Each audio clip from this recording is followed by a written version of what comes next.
जिला करनाल के सर्व कर्मचारी संघ के प्रधान साथी सुशील गुज्जर जी, पानीपत के प्रधान अमरीश त्यागी जी, कैथल के प्रधान शिवचरण जी,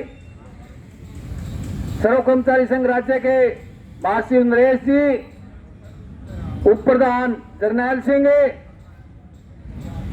कार्यकारी सदस्य शारदा जी, रिटायर्ड कर्मचारी संघ के राज्य के पदाधिकारी धीरज रावत जी, सभी संगठनों के सभी स्तर के पदाधिकारी कर्मचारी साथियों बहनों, एक तो मेरा अनुरोध है, ये काफी सारे साथी जो इधर घूम रहे हैं, साइड में खड़े हैं, आप साथी से प्रदर्शन में आए हैं तो इधर आ जाइए। पंडाल में जगह खाली है, गर्मी बिल्कुल नहीं है। परमात्मा ने भी आज मौसम ठीक करके आपका साथ दिया है और इसी तरह ठीक तरीके से बैठे रहे। फिलहाल संख्या संतोषजनक है कि लोग आने लग रहे हैं, लेकिन एक अनुरोध है विशेष तौर से करनाल के लोकल साथियों से कि जब प्रोग्राम को बहुत छोटा किया जा रहा है, चंद वक्ताओं को बुलाया जा रहा है, कोई साथी यहां से समाप्ति से पूरा जाएगा नहीं, ये साथी प्रण करके आए। और दूसरी बात, अब जो बात थी कि सर्व कर्मचारी संघ ने जींद में जो निर्णय लिए, काफी सारे साथियों को वो निर्णय जो ना हजम नहीं हुए आंदोलन के, कि प्रधान जी इतनी बड़ी रैली हुई, 25 साल के इतिहास में के रिकॉर्ड तोड़ रैली थी। इस रैली के बाद तो बहुत तीखा आंदोलन देना था, परंतु हमारे प्रधान जी जो ना दूसरी टाइप की बात सोचते हैं फोगाट जी, कि इस सरकार की जड़ कैसे करोड़ी जावे। एकदम पौधे के ऊपर अटैक कर दोगे, वो फिर फूट के काटोगे, उन्हें फूट जाएगा कहीं न कहीं से।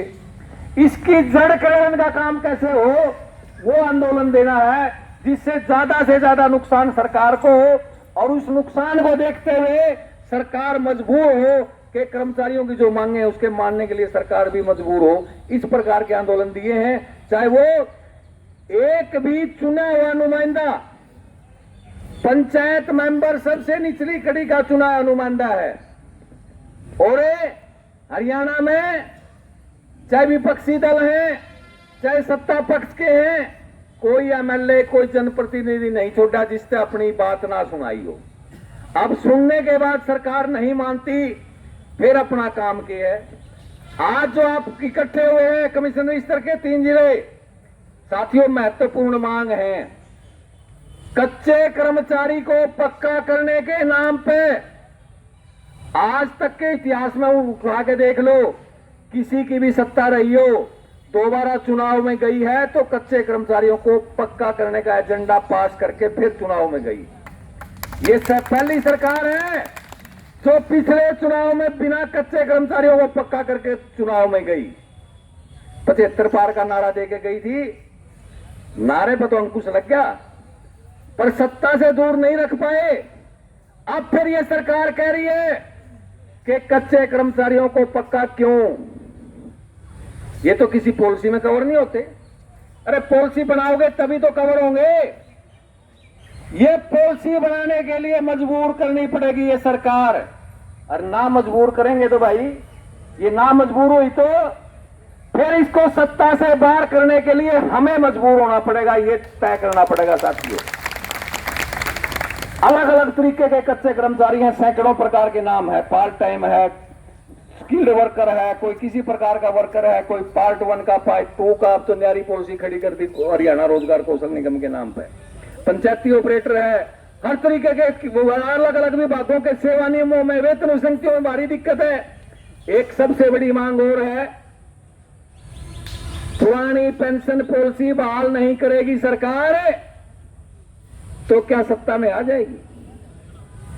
संजी अब तो ये आने लग गया, रिजल्ट आने लग गए पुरानी पेंशन पॉलिसी के साथ। जब कंपैरिजन करते हैं नए के, एक लेक्चरर महोदय रिटायर हुए, उनका इंटरव्यू देखा, 85,500 रुपए बेसिक लेक्चरर महोदय की, और जब उन्होंने पेंशन मिली तो उस पेंशन का बताया कि 4200 रुपए पेंशन बनी है। भाई साथियों, अब 85,500 रुपए बेसिक, और यू हमारा साथी रोडवेज का ड्राइवर है, यूं कहता 35,000 रुपए पेंशन है, इसकी तो 85,000 बेसिक नहीं थी।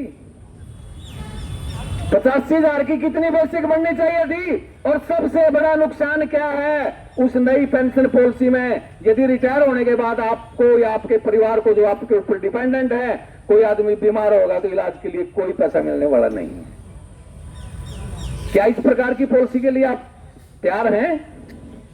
इसको बदलवाने के लिए क्या करना पड़ेगा? वही राज कि या तो सरकार को मजबूर करेंगे, नहीं तो हम मजबूर होंगे इस सरकार को बदलने के लिए। सीधे तौर पर आज का अल्टीमेटम है ये इस प्रकार के कामों के लिए। विभागों का जो निजीकरण हो रहा है, विभागों का निजीकरण में आप लोग जिन बच्चों को पढ़ा रहे हैं उनको किस प्रकार की नौकरियां दी जा रही हैं? अभी हमारे कई साथी कल भी मिले, परसों भी मिले, लगातार फोन पे आ रहे हैं। कोई कोर्ट केस कर देता है, कोई कुछ प्रकार का। एक ड्रामा जानती है सरकार कि रोजगार कौशल निगम में रजिस्टर्ड कर दो, रोजगार शायद मिल जाए।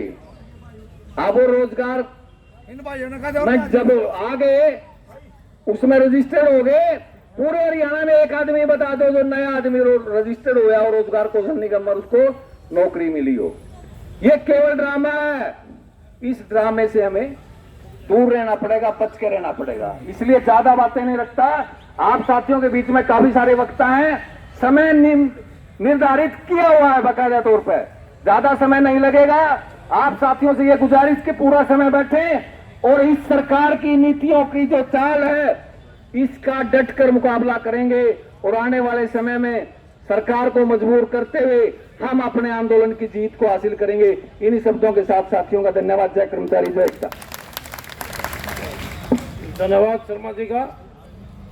और